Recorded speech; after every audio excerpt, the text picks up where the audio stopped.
Taste the Daily.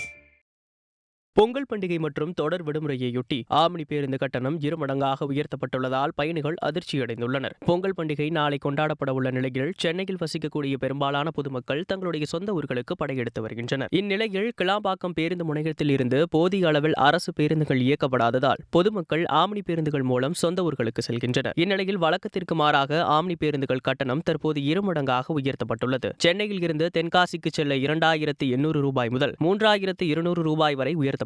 குறிப்பாக கன்னியாகுமரி, கோவை, மதுரை, சேலம், திருச்சி உள்ளிட்ட பல்வேறு பகுதிகளின் கட்டணம் உயர்ந்துள்ளது. சுமார் 3500 ரூபாய் வரை கட்டணம் உயர்த்தப்பட்டுள்ளதால் பயணிகள் கடுமையான துயரத்திற்கு ஆளாகியுள்ளனர். சென்னையில் இருந்து மற்ற மாவட்டங்களுக்கு போதிய பேருந்துகளை இயக்காமலும் ஆம்னி பேருந்து கட்டண கொள்கையை தடுக்காமலும் நிர்வாக திறனற்ற ஸ்டாலின் அரசு கும்பகர்ண தூக்கத்தில் இருப்பதாக பயணிகள் குற்றம் சாட்டியுள்ளனர். தமிழக மீனவர்கள் இலங்கை கடற்படையால் கைது செய்யப்படும் சம்பவங்கள் தொடர்கதையாகி வரும் நிலையில் கன்னியாகுமரியை சேர்ந்த 10க்கும் மேற்பட்ட மீனவர்கள் தற்போது இங்கிலாந்து கடற்படையால் கைது செய்யப்பட்டுள்ள சம்பவம் பரபரப்பை ஏற்படுத்தியுள்ளது.